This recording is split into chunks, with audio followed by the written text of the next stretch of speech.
Zum Beispiel der antichristlichste Glaube heute ist tatsächlich im Islam. Wenn ihr Moslem fragt, ob sie an Jesus glauben, sagen sie ja, sehr wohl. Aber sie glauben nicht an Jesus, so wie er vor Gottes vorkommt. Nicht im Geringsten. Der antichristlichste Gebäude heute auf Erde steht in Jerusalem heute. Das ist der Felsendom. Dann dieser Felsendom, da stehen alles Koranverse und Hadithverse mit ein primäres Ziel. Wir wollen heute Morgen über eine Person Jesus reden und ich weiß, dieses Thema ist gar nicht so einfach. Jesus, Mensch, Gott, der Mensch geworden ist, können wir dies ganz fassen und verstehen? Es ist etwas, was wir nie ganz fassen werden. Diese Geheimnis oder auch diese Fülle in dieser Wahrheit, dass Gott uns so sehr geliebt hat, dass Gottes Sohn bereit war, Knechtgestalt anzunehmen. Diese Privilegien, welche er bei Gott und dem Vater hatte.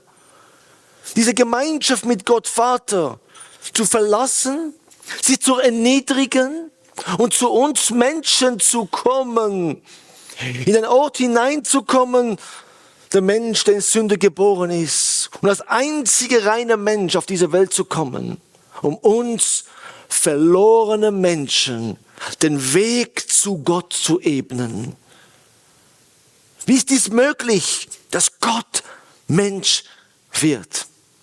Wenn wir diese Thematik hineinschauen, geht es ja unter anderem um das Thema auch Dreieinigkeit. Und Geschwister, wenn ihr das Ausdruck Dreieinigkeit im Wort Gottes sucht, dann könnt ihr noch lang suchen. Es kommt nicht vor. Aber tatsächlich dieser Ausdruck Dreieinigkeit beschreibt dies am besten, was wir im Wort Gottes sehen, von Gott Vater, Gott Sohn und Gott Heiliger Geist. Und trotzdem müssen wir verstehen, Gott Vater ist nicht Gott Sohn und Gott Sohn ist nicht Gott Heiliger Geist und Gott Heiliger Geist ist nicht Gott Vater. Und trotzdem sind sie eins. Aber es war nicht Gott der Vater, der für uns am Kreuz starb, sondern es war Gott der Sohn, der für uns am Kreuz von Golgatha starb. Gott Vater und Gott Sohn wohnen in uns, durch den Heiligen Geist, der in uns ist. So sehen wir den dritten Teil, dieser dreieinige Gott. Er wohnt in uns. Nur dieser Gedanke schon. Wir Tempel des Heiligen Geistes. Er in uns. Aber wir müssen auch verstehen, der Weg zum Gott, den Vater, ist nur möglich durch Jesus Christus. Und so sehen wir schon, Gott Vater ist nicht Gott Sohn. Und trotzdem sind sie eins. Sie sind Gott. Kann jemand es ganz erfassen? Nein. Aber die Dreieinigkeit ist keine christliche Erfindung. Schon am Anfang des Wortes Gottes bis zu Ende des Wortes Gottes sehen wir, wie Gott sich offenbart als ein dreieiniger Gott. Schon am ersten Vers offenbart sich Gott so. Und dieser Gedanke geht durch das ganze Wort Gottes hindurch. Lass uns einen Vers anschauen. Wir öffnen Jesaja Kapitel 48. Jesaja 48. Das ist nicht der einzige Vers, aber dieser Vers ist sehr markant, wenn es um einen dreieinigen Gott geht. In Jesaja 48, es ist Gott, der redet. Ich habe Gott eine jüdische Auslegung gelesen und da es nicht passen darf zu einem dreieinigen Gott, wird auf einmal gesagt, es ist der Prophet, der redet. Aber es passt nicht vorher und es passt nicht nachher. Es ist Gott selbst, der da redet, Jesaja 48, Vers 16. Ich lese es langsam. Naht euch zu mir und hört dieses. Ich habe von Anfang an nicht im Verborgenen geredet. Seitdem es geschehen ist, bin ich da. Nun hat mich Gott, der Herr, und sein Geist gesandt. Sehen wir es? Es ist Gott, der redet. Und es ist Gott, der sagt, Gott, der Herr, und sein Geist haben mich gesandt. So sehen wir ein Vers, wo ein dreieinige Gott sich offenbart. Das gesamte Alte Testament hat schlussendlich diese eine Ziel, uns Gott zu offenbaren und vor allem das Heilsplan Gottes an uns Menschen. Und somit hat alles ein Ziel, Jesus Christus, der Gott ist, der Mensch geworden ist, um uns verlorene Menschen zu erlösen. Und diese Wahrheit über seine Gottheit und seine Menschwerdung muss uns ständig vor Augen sein. Das Johannesevangelium, wir nehmen es ja momentan in der Jugend durch, hat einen Schwerpunkt. Und der Schwerpunkt des Johannesevangeliums ist Jesus, der Gott ist. Und genau Johannes, im 1. Johannesbrief, warnt und es sagt Folgendes. 1. Johannes, Kapitel 2. 1. Johannes, Kapitel 2, Vers 22 und 23 lesen wir, Johannes 2, 22 und 23. Wer ist der Lügner, wenn nicht der, welcher leugnet, dass Jesus der Christus ist? Das ist der Antichrist, der den Vater und den Sohn leugnet. Wer den Sohn leugnet, der hat auch den Vater nicht. Wer den Sohn bekennt, der hat auch den Vater. Wir können Gott Vater und Gott Sohn nicht voneinander trennen. Ich kann nicht sagen, ja, ich glaube an Jesus, aber nicht an Gott den Vater. Ich kann nicht sagen, ich glaube an den allmächtigen Gott, aber ich glaube nicht an Jesus Christus. Und er ist da sehr, sehr klar. Wer Jesus nicht erkennt als der er ist was. Das ist der Antichrist. Im gleichen Brief, Kapitel 4, Vers 2 lesen wir, 1. Johannes 4, Vers 2. Daran erkennt ihr den Geist Gottes. Jeder Geist, der bekennt, dass Jesus Christus im Fleisch gekommen ist, der ist aus Gott. Es ist nicht jeder, der sagt, ich glaube an Jesus Christus. Der Ewige, der Fleisch geworden ist, der Mensch geworden ist. Wer dies bekennt, wer sagt, es gibt nur einen Weg zum Gott den Vater und dieser Weg ist durch Jesus Christus, wie er selbst gesagt hat. Wer dies nicht bekennt, ist nicht von Gott. Und wir müssen verstehen und sehen, auch im Christentum schleicht immer wieder dieser Gedanke hinein. Ja, ist Jesus wirklich ewig? Ich habe eine Auslegung gelesen und hat gesagt, ja, Jesus begann eigentlich Gott zu sein als Mensch erst mit 30. Nein, wir werden es noch sehen. Dies ist nicht dies, was das Wort Gottes uns sagt. Viele christliche Sekten sind genau aus diesem Gedanken entstanden. Jesus ist nicht Gott. Wir sehen verschiedene Strömungen in der Welt. Und zum Beispiel der antichristlichste Glaube heute ist tatsächlich der Islam. Wenn ihr Moslem fragt, glaubt ihr ob sie an Jesus glauben, sagen sie ja, sehr wohl.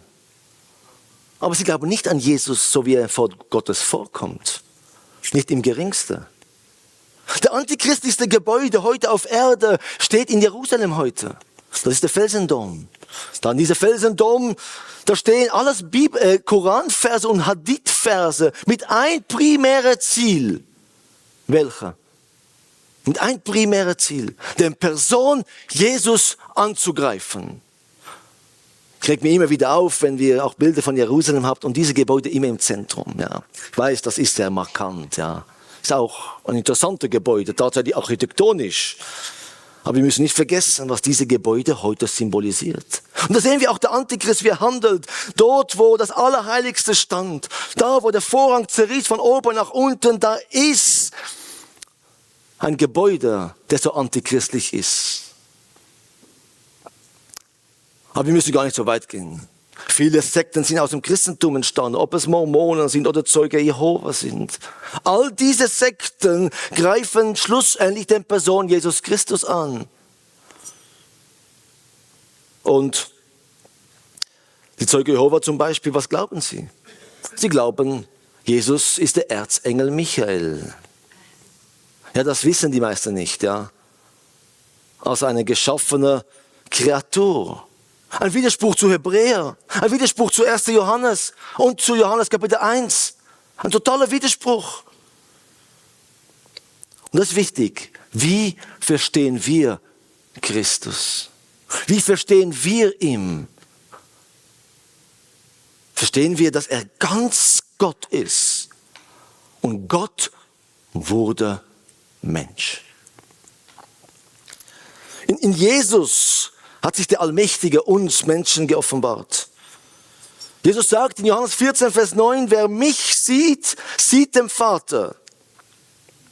Jesus, er ist die Ausstrahlung der Herrlichkeit Gottes und Ausdruck seines Wesens, so wie wir Hebräer 1, Vers 3 lesen.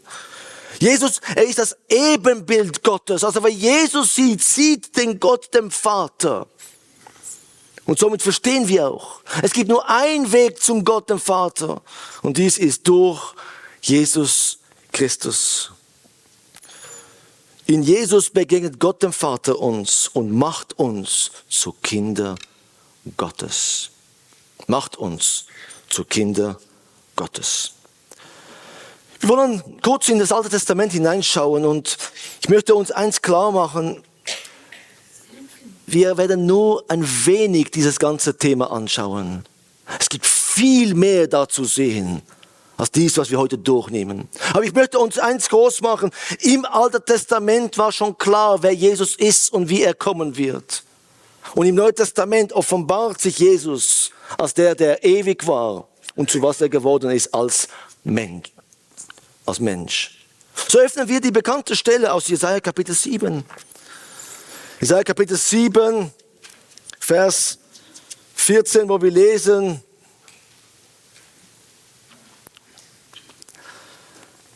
Vers 14, da lesen wir, darum wird euch der Herr selbst ein Zeichen geben. Siehe, die Jungfrau wird schwanger werden und einen Sohn gebären und wird ihm den Namen Immanuel geben. Da wird ein Kind zur Welt kommen, auf übernatürliche Art und Weise. Und dieses Kind, der zur Welt kommen wird, wird den Namen Immanuel gegeben. Wir haben diesen Text mal durchgenommen, wenn ihr erinnern könnt. Aber dieser Name zeigt seine Eigenschaft. Er ist Immanuel, was heißt Gott mit uns. Wir können schon, auch vorher schon 1. Mose 3, Vers 15, wo wir sehen, dass jemand aus der Frau kommen wird, der den Teufel ein Ende setzen wird. Das wird schon vorausgesagt und siehe da haben wir Jesaja 7, wo dies ergänzt. Aber diese Prophezeiung geht weiter in Jesaja 9, Vers 5, wo dieses Kind beschrieben wird.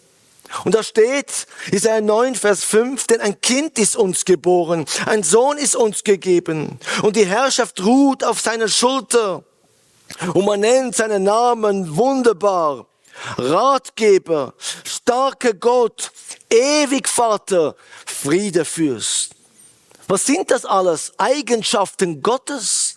Und dieser, der kommen wird, ein Kind, der wird der Ewige sein. Er wird sogar genannt ewig Vater, starker Gott.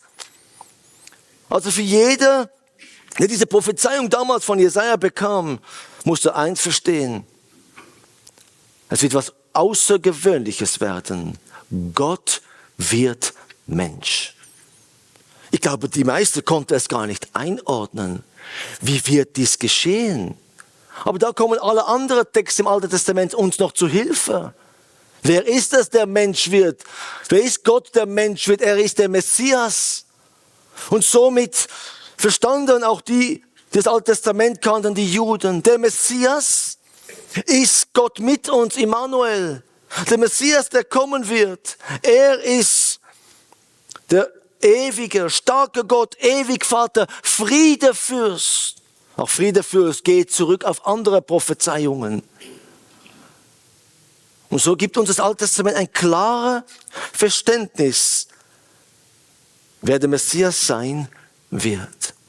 In Micha Kapitel 5, Vers 1, als Ergänzung zu dieser Kapitel, zu dieser Prophezeiung, Micha 5, 1, da lesen wir, und du, Bethlehem Ephrata, du bist zwar gering unter den Hauptorten von Juda, aber aus dir soll mir hervorkommen, der Herrscher über Israel werden soll.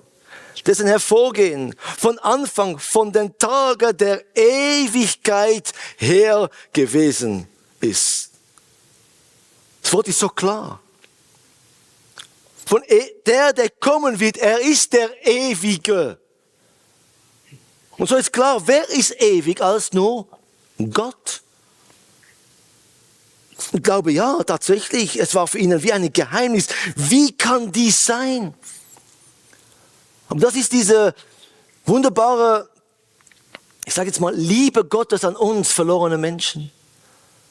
Dass Gott bereit war, seinen Sohn zu schicken.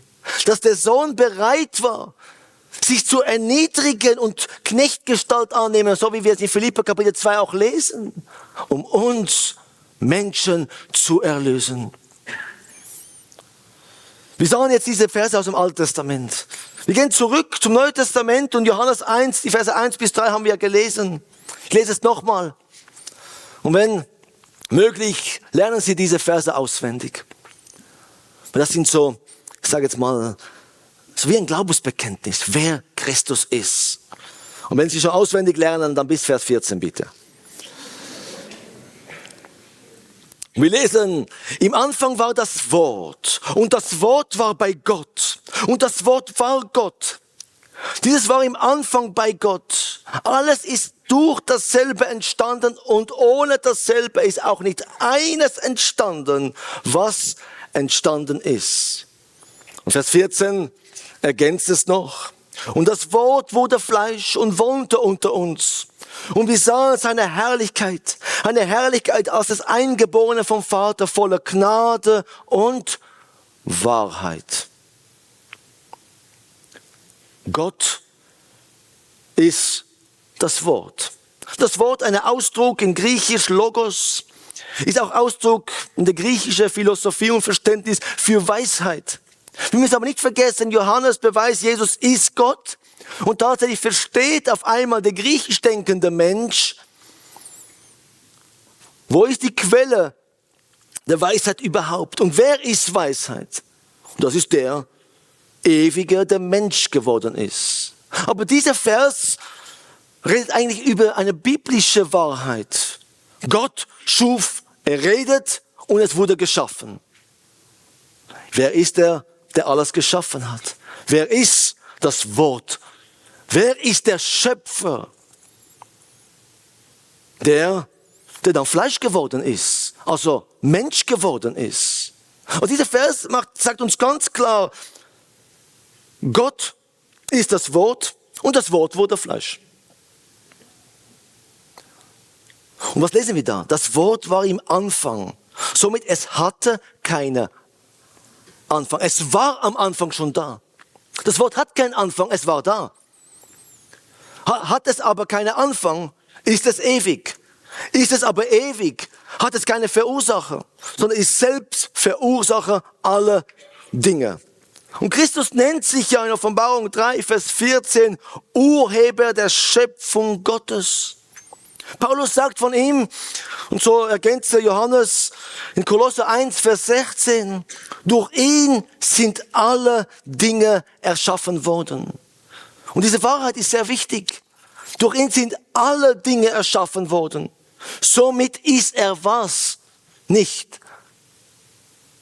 Er wurde nicht erschaffen. Ja, er wurde Mensch. Aber als Sohn Gottes wurde er nicht erschaffen. Es heißt alles. Es kommt tatsächlich Argument, alles heißt nicht immer alles.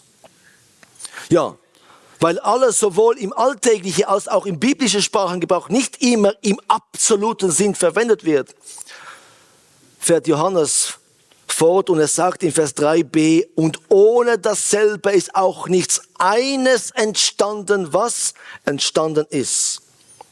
Und so unterstreicht er, dass er mit alles im mathematischen Sinn alles meint. Also wirklich alles.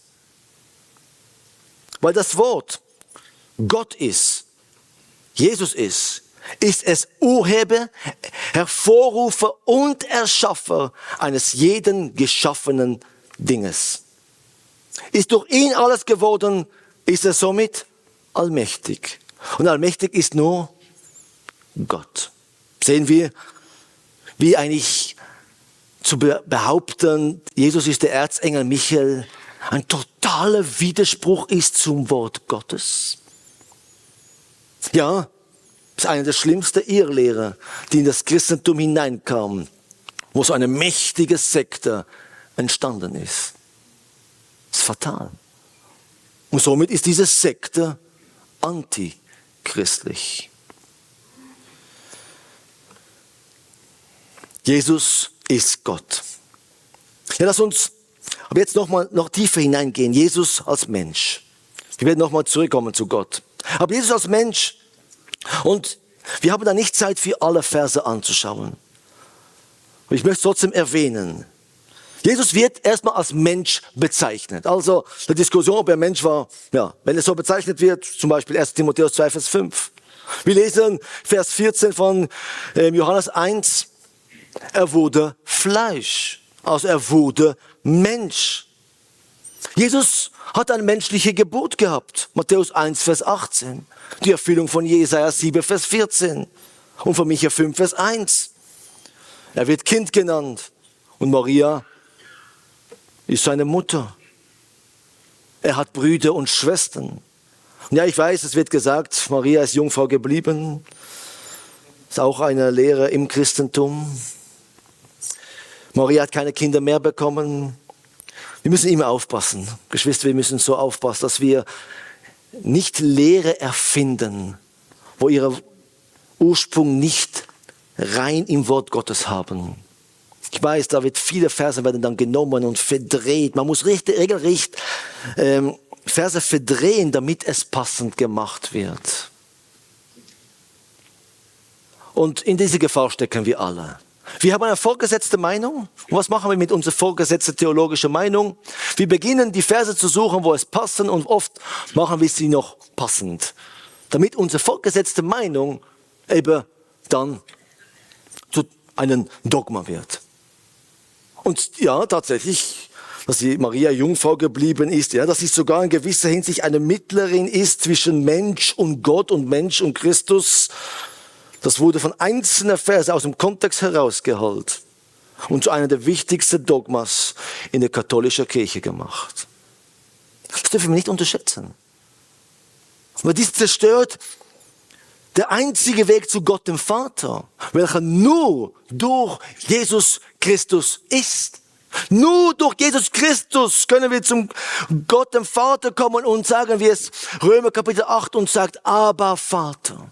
Nur durch ihn ist diese Verbindung überhaupt möglich. Und wir dürfen freimütig vor ihm kommen. Wir brauchen kein Mittler als nur Jesus Christus und Jesus allein. Und alles andere ist falsch. Ja, eine Irrlehre. Und somit, wenn wir lesen, Maria war seine Mutter, wir lesen über seine Brüder und Schwestern, zum Beispiel Matthäus 12 oder 13, dann hatte er in dem Fall Brüder und Schwestern. Wir lesen als Kind, als Jugendlicher, er war seine Eltern untertan. Lukas 2, Vers 51. Wir lesen als Mensch, er hatte Durst und Hunger. Und er kannte auch Müdigkeit. Ja, Jesus kannte Müdigkeit. Also schämt euch nicht, wenn ihr mal müde seid. Und wir müssen sehen, er war Mensch. Und genau darum, es durstete ihm. Er hatte Hunger gehabt. Er war müde. Auch er brauchte den Schlaf. Und Jesus konnte im schlimmsten Sturm sogar schlafen. Das war natürlich auch eine Botschaft für den Jünger. Ich bin bei euch alle Zeit. Wenn es noch so stürmerisch aussieht, ich bin bei euch. Aber wir müssen sehen, wenn er Durst hatte und es steht, er hat Durst, dann hat er Durst. Weil er Mensch war.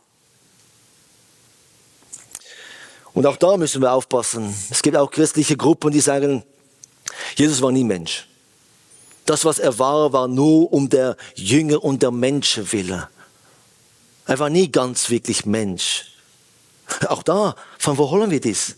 Er starrt, er durstete, er hungerte, er hat Müdigkeit und so weiter. Er war ganz Mensch, aber ohne Sünde. Er hatte menschliche Gefühle. Er weint. Er weint. Zum Beispiel diese ganze Geschichte rund um Lazarus. Emotionen. Aber wir müssen sehen, aber als Mensch war er anders als wir Menschen. Er war rein. Rein ohne Sünde. Heilig war er und ist er. Sündelos. In seinen Mund kam kein Falsch hinein. Kein falsches Wort. Kein falsches Gedanke. Er war ein Mann der Bibel. Er war ein Mann des Gebets. Ein Mann der Bibel. Ein Mann des Gebets. Er war der vollkommene Mensch. Und ich glaube, wenn wir lesen in den Schöpfungsbericht, Gott schuf den Mensch in sein Ebenbild. Was hat er dort schon vor Augen gehabt? Er hat dort schon vor Augen gehabt, sein Heilsplan für uns verlorene Menschen. Wir müssen sehen, vor der Sündefall plante Gott schon unsere Erlösung. Vor Grundlegung der Welt steht es im Neuen Testament. Und wenn er den Menschen in sein Ebenbild geschaffen hat, hat er die Möglichkeit geschaffen, dass Gott mal Mensch wird, um uns Menschen zu erlösen. Wir sehen, er war ganz Mensch, aber als Mensch ohne Sünde. Das ist auch wichtig zu sehen, deshalb auch die Jungfraugeburt. Er wurde nicht durch einen Mann gezeugt. Durch die Sünde Adams kam die Sünde bei uns hinein. Er ist nicht in diese Erbsünde geboren und somit rein geboren und rein geblieben. Sünderlos. Gehen wir zurück zu Christus, der Gott ist. Wir lesen in Offenbarung 5, Vers 2 bis 5. Er ist kein Geschöpf. Aber wir öffnen jetzt Johannes Kapitel 8. Weil dort lesen wir, Christus ist ewig. Und wir müssen sehen, ich habe letztens so eine Diskussion gehört von einem Apologet und dann kam die Frage aus dem Publikum, Jesus behauptet nie, er ist Gott. Moment. Erstmal das Wort Gottes ist von Gott und somit behauptet Jesus sehr klar, dass er Gott ist. Aber da kam diese Behauptung, er behauptet nie, er ist Gott. Ja, wie verstanden die Menschen damals seine Äußerungen? So öffnen wir Johannes Kapitel 8, da haben wir diese ganze Disput mit dem Schriftgelehrten und Pharisäer, eine sehr harte Kapitel, alles andere als political korrekt. Ja, Jesus war anders. Da lesen wir Vers 56 bis 58. Abraham, euer Vater, Johannes 8. Abraham, euer Vater, frohlockte, dass er meinen Tag sehen sollte. Und er sah ihn und freute sich. Da sprachen die Juden zu ihm, du bist noch nicht 50 Jahre alt und hast Abraham gesehen? Jesus sprach zu ihnen, wahrlich, wahrlich, ich sage euch, ehe Abraham war, bin ich. Und das gab eine Reaktion, Vers 59, da hoben die Steine auf, um sie auf ihn zu werfen. Warum hoben sie Steine? Welches Verständnis hatten die, wo Jesus dies gesagt hat? Wenn Jesus lang vor Abraham war, ist er was? Der ewige Gott. Du bist vor Abraham, der du noch nicht 50 Jahre alt bist? Er sagt ja. Ehe Abraham war, bin ich. Es steht nicht, wurde ich geschaffen. Ich bin, der ich bin. Ich bin. Für ihn war es klar. Dies kann nur Gott sein. Und dann kam ihre Reaktion. Blasphemie, Lästerung, steinigt ihn. Aber nicht nur da offenbart sich Jesus ganz klar als Gott. In Lukas Kapitel 5, das gleiche kommt auch in Matthäus vor, da sind wir in Kapernaum. Und dort in Kapernaum kommen die schriftgelehrten Pharisäer aus Galiläa, aus die einzelnen Städte Judäa und vor allem die aus Jerusalem. Und dort, wo der Gelähmte vom Dach hinuntergeführt wird, da sehen wir, wie Jesus vorher betet, Vers 16 von Kapitel 5. Er aber hielt sie zurückgezogen an einsamer Orte und betete. Und jetzt kommt dieses Ereignis und wir lesen ab Vers 20 bis 24. Und als er ihre Glauben sah, sprach er zu Mensch, deine Sünden sind dir vergeben. Und die Schriftgelehrten und Pharisäer sprachen, wer ist diese, der solche Lästerungen ausspricht? Nochmal, aus ihrer Verständnis von der biblischen Wahrheit war dies Lästerung. Warum? Wer kann Sünder vergeben als nur Gott allein, sagen sie. Nur Gott kann Sünder vergeben. Und da kommt Jesus hinein und er sagt, da aber Jesus ihre Gedanken erkannte, antwortete und sprach er zu ihnen, was denkt ihr in eure Herzen? Schon da zeigt er sich als göttlich, er kennt ihre Herzensgedanken. Was ist leichter zu sagen? Deine Sünden sind dir vergeben oder zu sagen, steh auf, geh und umher. Einfacher zu sagen, als sind tatsächlich deine Sünden sind dir vergeben. Wer kann es beweisen? Aber steh auf, du Gelähmter. Ja. Wenn du das sagst, dann muss ein Beweis her. Was tut Jesus? Damit ihr aber wisst, dass der Sohn des Menschen Vollmacht hat, auf Erden Sünde zu vergeben, sprach er zu dem Gelähmten, ich sage dir, steh auf, nimm deine Liegematte und geh heim. Und für alle war klar, er ist Gott. Weil nur Gott kann die Sünde vergeben. Nur Gott. Wir sehen, wie Christus allwissend ist, zum Beispiel Johannes 1, Vers 48. Wie Jesus der Herr über Natur ist, wie er den Sturm stillt. Wie er allgegenwärtig ist, Johannes 3, Vers 13. Wie Christus unveränderlich ist, das sehen wir in Hebräer 13, Vers 8. Und unergründlich, Matthäus 11, Vers 17. Und so sehen wir ganz klar, Christus ist Gott. Aber lass uns noch etwas sehen. Christus hat viele göttliche Titel. Wir nehmen jetzt nur einen. Christus heißt Herr. In Griechisch Kyrios. Ja, dieser Ausdruck Kyrios. Lass uns lesen, Philipper 2, die Verse 10 und 11. Philipper 2, 10 und 11. Und da lesen wir,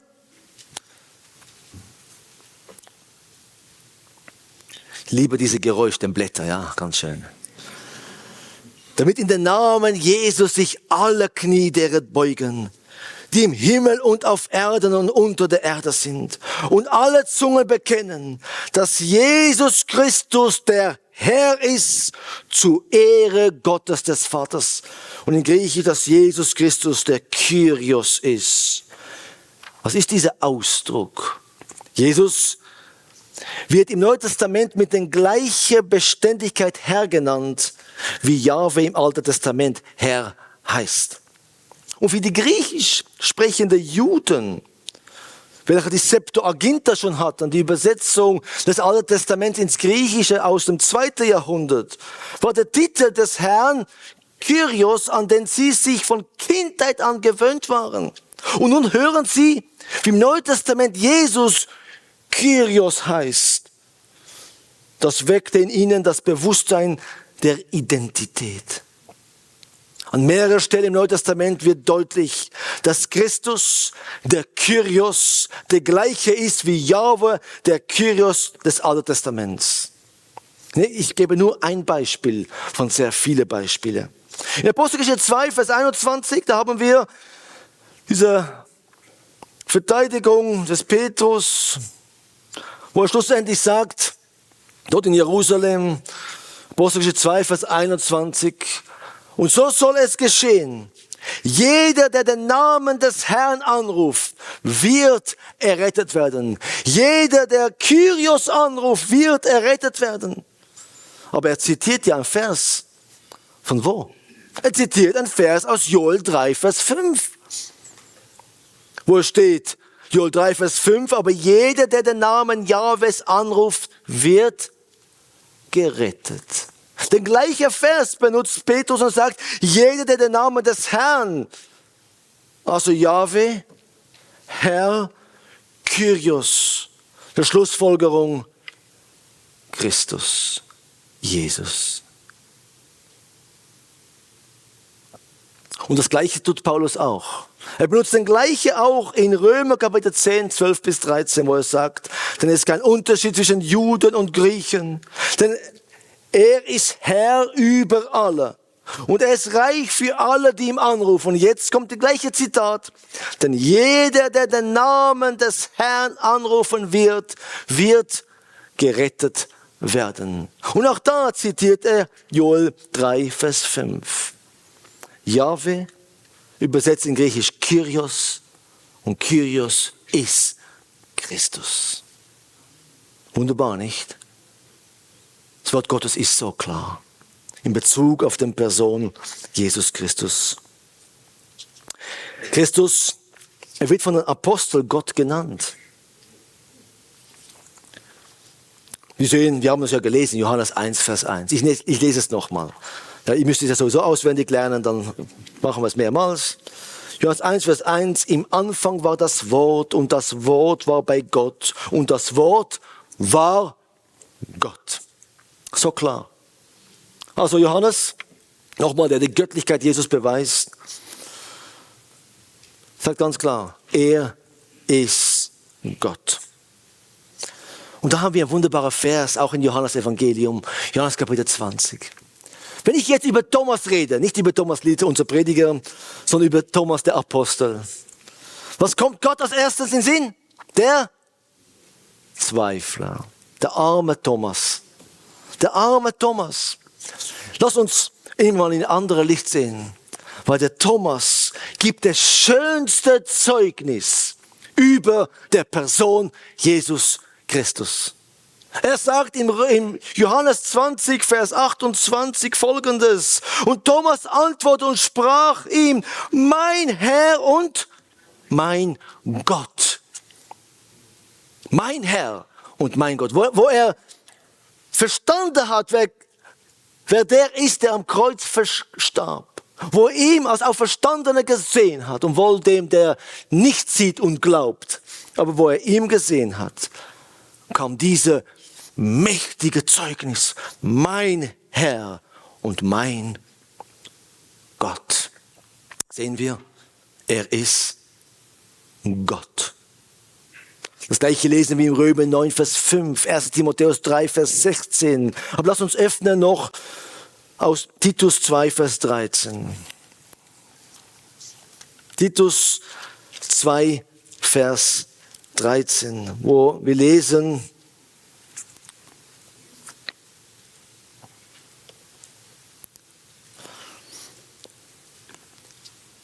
und da geht es so eine grammatikalische Regel. Ich habe jetzt nicht so Zeit, um dies zu erklären. Aber der Vers sagt ganz klar, wer der Christus ist. Vers 13. Indem wir die glückselige Hoffnung erwarten und die Erscheinung der Herrlichkeit des großen Gottes und unseres Retters, Jesus Christus. Jesus ist wer? Unser Retter und großer Gott. Für Paulus war klar, wer der ist, der damals Mensch geworden ist. Er ist Retter und Gott. War gar kein Zweifel. Das sehen wir auch nochmal in 1. Johannes 5, Vers 20, Offenbarung 1, Vers 8. So sehen wir ganz klar, Gott wurde Mensch. Ich möchte noch als Stärkung auch für uns persönlich, vielleicht auch seelsorgerlich, öffnen wir nochmal Philipperbrief. Philipperbrief, Kapitel 2. Und er sagt, was Christus für uns vollbracht hat, soll uns auch dienen, zu verstehen, wie wir wandeln sollen auf Erde. Und da lesen wir Philipper 2, Vers 5. Denn ihr sollt so gesinnt sein, wie es Christus Jesus auch war. dass er in der Gestalt Gottes war.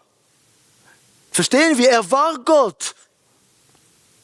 Es nicht wie eine Raub festhielt, Gott gleich zu sein, sondern er entäußerte sich selbst, nahm die Gestalt eines Knechtes an und wurde wie die Menschen. Und seine äußere Erscheinung als ein Mensch erfunden, erniedrigte er sich selbst und wurde gehorsam bis zum Tod, ja, bis zum Tod am Kreuz. Und wir müssen verstehen, dass der Weg zum Kreuz von Golgatha, das waren menschliche Schmerzen, welche hindurchgingen, körperliche Schmerzen, die Striemen, das Blut, das vergossen worden ist, das Mangel des Schlafes, das ganze Spott und Hohn und so weiter. Aber wir müssen noch etwas verstehen. Diese ganze menschliche Leiden, die über ihn kam noch ein viel größerer Leiden, weil am Kreuz von Golgatha rief Jesus mit lauter Stimme, es ist vollbracht. Und vorher sagt er was? Eli, Eli, lema sabachthani. Warum hast du mich verlassen? Und da sehen wir zum ersten Mal eine Trennung zwischen Gott Vater und Gott Sohn. Und ich weiß, dieses Verständnis ist auch nicht einfach. Wie müssen wir jetzt verstehen, was dort am Kreuz von Golgatha geschah? Aber da, wenn Jesus im Gethsemane betet, lass diesen Kelch über mich ergehen, dann ist dies im Blick nicht nur diese körperliche, menschliche Leiden, sondern was viel mehr. Der teure Preis, wo er bezahlen wird. Und dies soll uns ständig vor Augen sein. Der Ewige ist Knecht geworden. Bis hin zum Kreuz von Golgatha. Wir lesen weiter. Vers 8 nochmal. Und in seiner äußeren Erscheinung als ein Mensch erfunden, erniedrigte er sich selbst und wurde gehorsam bis zum Tod. Ja, bis zum Tod am Kreuz. Darum hat ihm Gott auch über alle Maßen erhöht und ihm einen Namen verliehen, der über alle Namen ist. Damit in den Namen Jesus sich alle Knie derer beugen, die im Himmel und auf Erden und unter der Erde sind. Und alle Zungen bekennen, dass Jesus Christus der Herr ist, zur Ehre Gottes, des Vaters. Alle Knie werden sich einmal beugen. Und mit diesem Gedanken möchte ich auch schließen. Wir sehen, er war ganz Gott und Gott wurde Mensch. Und wir haben diese Verhältnisse beider Naturen. Christus hat zwei voneinander unterschiedliche Naturen, Gottheit und Menschheit. Aber Achtung, das Menschheit nicht falsch verstehen. Ohne Sünde. Und wir können nicht sagen, er war Gottmensch. Nein, das war er nicht. Gott wurde Mensch. Aber Gott ist ewig, der Mensch nicht. Somit können wir auch nicht sagen, Maria ist die Mutter Gottes. Ist sie nicht. Sie ist die Mutter der Menschgewordene. Aber Maria selbst erkennt ja in ihrer Lobpreis ihre Abhängigkeit von ihrem eigenen Sohn. Nein, sie ist nicht die Mutter Gottes. Sie ist die Mutter des Menschgewordenen, Jesus Christus. Gott ist ewig. Obwohl er zwei Naturen hat, ist er eine Person, Herr Jesus Christus, unser Herr Christus Kyrios. Aber in diesem ganzen Verständnis stecken wir in eine Gefahr. Wir verstehen ihn als der Mensch geworden ist und erniedrigen ihn in einem Niveau, unser Freund und Kumpel. Das müssen wir sehr aufpassen. Es gab eine Person im Wort Gottes und diese Person erlebte Jesus sehr, sehr intensiv. Er wird auch genannt der Lieblingsjünger Jesu. Es war Johannes selbst.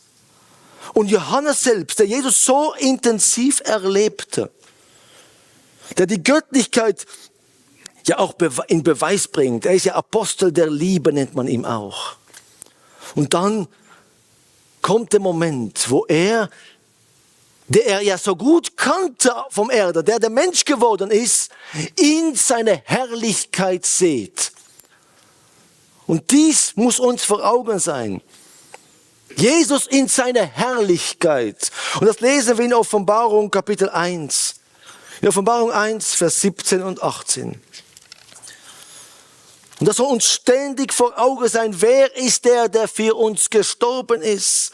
Und wo Johannes Jesus in seiner Herrlichkeit begegnete, wie reagiert Johannes? Mein Freund und Kumpel, weißt du noch damals auf Erde? Die schöne Zeit, wo wir miteinander hatten. Nein. Vers 17 und 18 lesen wir, und als ich ihn sah, fiel ich zu seinen Füßen nieder wie tot. Und er legte seine rechte Hand auf mich und sprach zu mir, fürchte dich nicht. Ich bin der Erste und der Letzte und der Lebende. Und ich war tot und siehe, ich lebe von Ewigkeit zu Ewigkeit. Amen. Und ich habe die Schlüssel des Todesreichs und des Todes. Welcher Trost auch für ein Johannes. Weil jetzt begegnet er Jesus in seiner Herrlichkeit. Als der er von Anfang an schon war.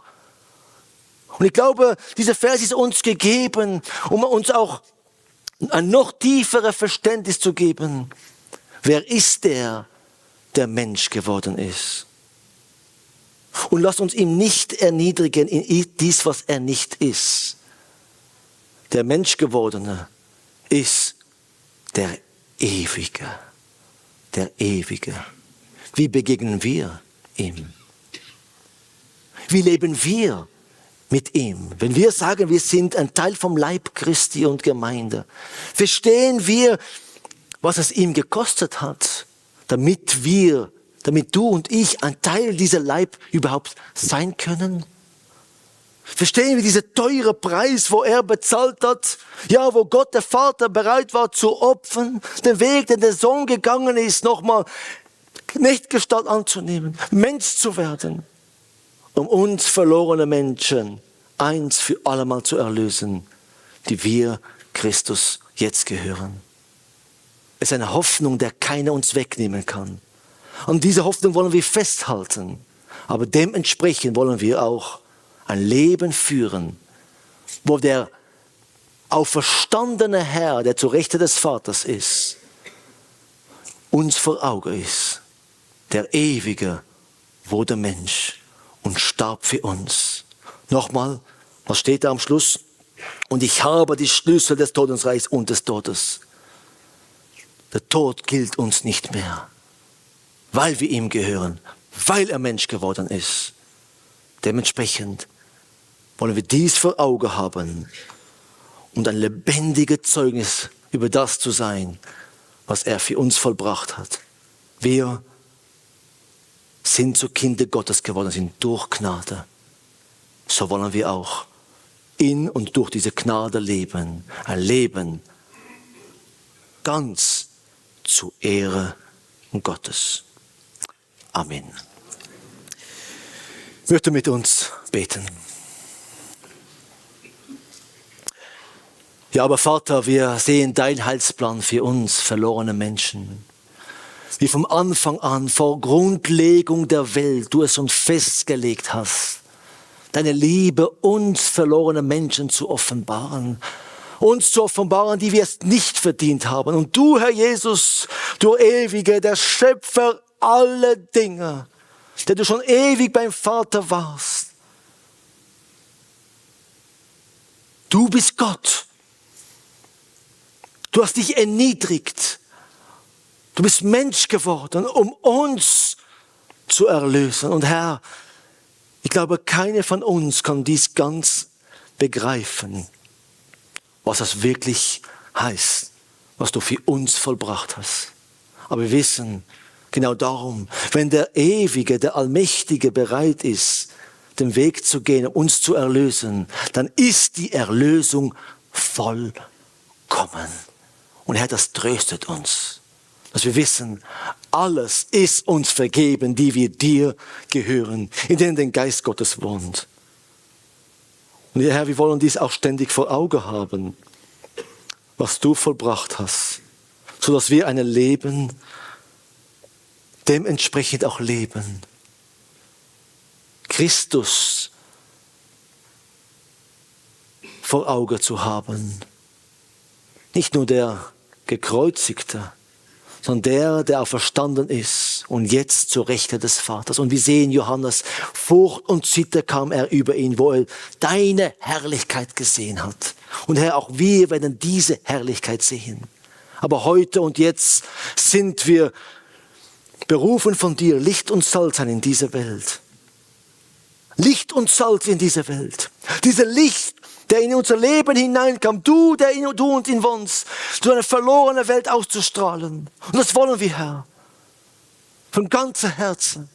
Und du siehst, wo es nicht so ist. Du siehst, wo Dinge sind in unserem Leben, wo wir dich falsch verstanden haben, wo wir dich nicht als der vor Augen haben, der zu Rechte des Vaters ist. Oh Herr, wir beten, bringe du Korrektur hinein, sodass es sichtbar ist. Christus und Christus allein. Danke, Herr, für eine wunderbare Hoffnung, einmal bei dir zu sein. Eine Hoffnung, wo keiner uns wegnehmen kann. Dir sei Lob und Preis und Dank dafür. Halleluja, komm mal bald. Amen.